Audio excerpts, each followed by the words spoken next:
चंद्रपूर महानगरपालिका क्षेत्रात रस्त्याच्या बाजूला अस्थायी स्वरूपात दुकाने चालवणाऱ्या पथविक्रेत्यांवर सुरू असलेली अतिक्रमण हटाव मोहीम तात्काळ थांबवावी अशी मागणी आम आदमी पक्षाचे युवा जिल्हाध्यक्ष राजू कुडे यांनी 8 मे रोजी दुपारी 4 वाजता केली आहे। कुडे यांनी महानगरपालिकेच्या कारवाईला विरोध दर्शवत म्हटले की शहरात वाढीव लोकसंख्येसाठी पुरेसे बाजारपेठ उपलब्ध नाही, त्यामुळे अनेक गरीब व्यापारी रस्त्यावर दुकान लावून आपले जीवन जगण्यास भाग पाडले जातात। महानगरपालिकेने या व्यापाऱ्यांसाठी हक्काची जागा उपलब्ध करून दिली नाही तर अतिक्रमण हटाव मोहीम थांबवली पाहिजे। नगर रचना अधिनियम आणि टाउन प्लॅनिंग ॲक्टनुसार शहराच्या वाढीव लोकसंख्येनुसार जागेचे नियोजन करणे हे महानगरपालिकेचे कर्तव्य आहे। महानगरपालिकेने किरकोळ व्यापारासाठी जागा राखीव केली असल्यास त्यांना व्यवसाय करण्यासाठी उपलब्ध करून द्यावेत अशी मागणी त्यांनी केली।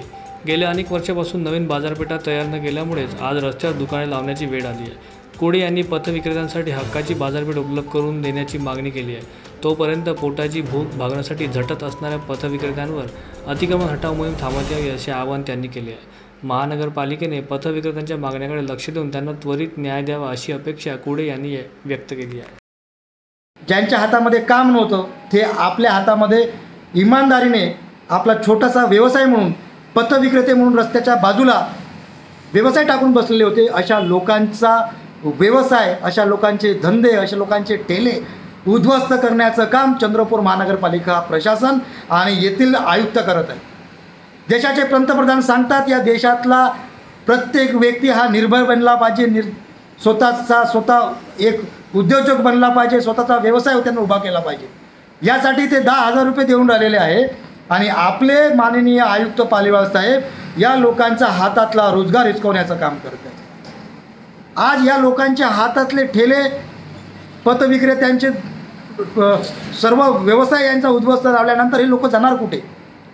मित्रांनो, हे लोक चोरी करत नव्हते, हे इमानदारीने आपले काम करत होते। यांचे व्यवसाय उद्ध्वस्त केल्यानंतर हे लोक चोरी करायला लागतील, या देशातील या जिल्ह्यातील गुन्हेगारीमध्ये वाढ होतील। याला दोषी कोण असणार आहे? एकीकडे सांगतात की या चंद्रपूर महानगरमधील आम्ही ट्रॅफिकची समस्या दूर करू, पथविक्रेत्यांचे व्यवसाय धुळीस मिळवल्यास या चंद्रपूर महानगरची ट्रॅफिकची समस्या खरंच सुटणार आहेत का? अनेक अवैध बांधकाम चंद्रपूर महानगरपालिकेमध्ये शहरामध्ये झालेले आहे। यावरती वारंवार तक्रारी करूनसुद्धा महानगरपालिकेच्या आयुक्तांनी यावर कुठल्याही प्रकारची कारवाई केली नाही। अनेक सामाजिक कार्यकर्ते आहेत, ऐतिहासिक धारोदार असलेल्या आपल्या गोंडाच्या किल्ल्याला लागून लोकांचे मोठमोठ्या बिल्डिंगा उभे झालेल्या आहेत, यावरती अजूनपर्यंत कुठल्याही प्रकारची कारवाई झालेली नाही आहे। नाल्यावरती मोठमोठ्या नेत्यांचे घरं बनलेले आहेत, यावरती अजूनपर्यंत कुठल्या प्रकारची कारवाई झाली नाही आहे। केवळ नावापोटी फक्त अभियान म्हणून राबवायचं म्हणून फक्त गोरगरिबाच्या हातातला रोजगार हिसकवण्याचं काम येथील प्रशासन करत आहेत।